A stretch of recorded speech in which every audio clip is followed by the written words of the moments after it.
Hello and welcome. If you've ever stood in a garden center trying to decide between a bag of compost and a box of chemical fertilizer, you've actually stumbled upon a massive question. It's a question that goes way beyond our backyards and all the way up to our entire global food system. So today, we're going to dig in. Right? You see that word organic plastered on everything from apples to zucchini. And it just feels healthier, doesn't it? It feels more natural. But what does it actually mean? What are the rules? What's the thinking behind it all? Okay, let's get into it. So here's the official definition. The key thing to notice is that it's a whole system approach. It's not just about the stuff you don't use, the synthetic chemicals. It's really about what you actively do to build up the entire ecosystem for the long haul. And that definition really gets to the core of it all. This isn't just about using different products. It's about having a completely different goal. It's truly a tale of two very different philosophies. This right here is probably the best way to understand the fundamental difference. The whole idea behind organic farming is, if you build incredibly rich, healthy, living soil, the soil will then take care of the plants. The conventional approach, on the other hand, is all about getting nutrients directly to the plant as fast as possible. So, how exactly do you feed the soil? Well, think of it like building a long-term savings account for your garden. You're adding all this great natural stuff, compost, manure, you name it. Then, this whole universe of microorganisms, like bacteria and fungi and worms, they all get to work breaking it down. This process creates this amazing, spongy soil structure that holds on to water and makes nutrients available over time. Now, conventional farming is different. It's more like giving the plant an energy drink. It uses synthetic fertilizers that are designed to deliver a super-fast, direct shot of the big three nutrients: nitrogen, phosphorus, and potassium. It gives the plant a quick, powerful boost for sure. But the key thing is, this method doesn't really do anything to build up the soil's health for the future. Okay, so we've got the philosophy down. But what does this actually look like in practice? What are the actual tools and strategies people are using day to day? This is where the theory gets real. This chart really lays out the trade-offs. You can see organic fertilizers are that slow and steady release. They build up your soil, and there's very little risk of them washing away. The only catch? The nutrient content isn't always exact.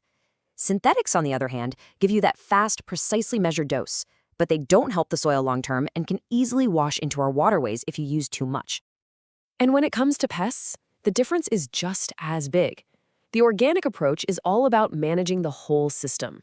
It's like being a bouncer for your garden. You invite the good guys, like ladybugs, to take care of the troublemakers. The conventional approach is more like calling in the SWAT team. You identify the bad guy and you use a targeted chemical to take it out.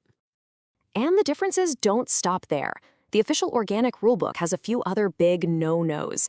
That includes any genetically modified organisms, or GMOs, and it also forbids using growth hormones or routine antibiotics just to make livestock grow faster.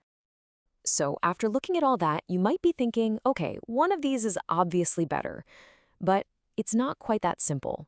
When we pull the camera back and look at the results on a huge scale, what we find is a really complex scorecard of trade-offs. And honestly, there are no easy answers. The first big trade-off, and it's a major one, is yield. That means how much food you can grow in the same amount of space. Study after study has shown this consistent yield gap. On average, organic farms produce about 25% less food on the same piece of land.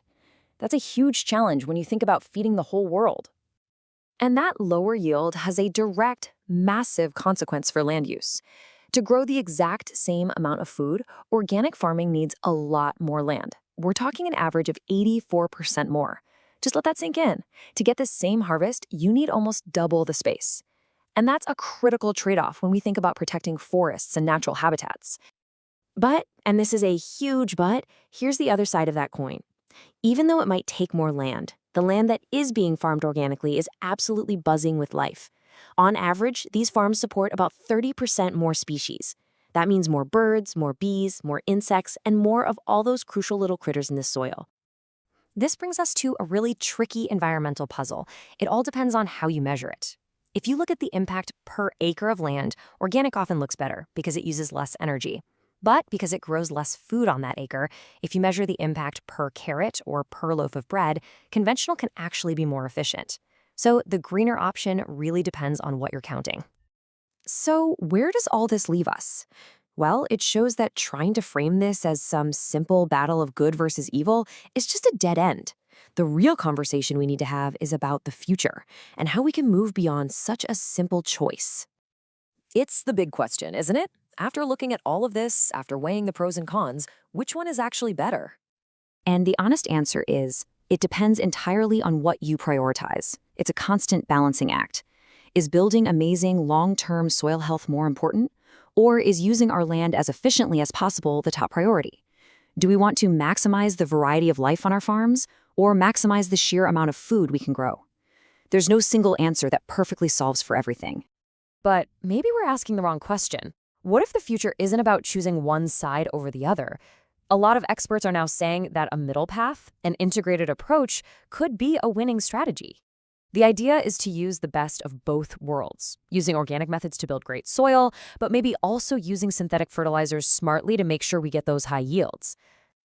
And that really leaves us with the big question for the future. And this isn't just for giant farms or for politicians. It's for all of us. How can we take the lessons from both systems, valuing our soil like the living ecosystem it is, while also using modern science intelligently to grow all the food we need on a thriving planet? That's the real challenge and the real opportunity ahead of us.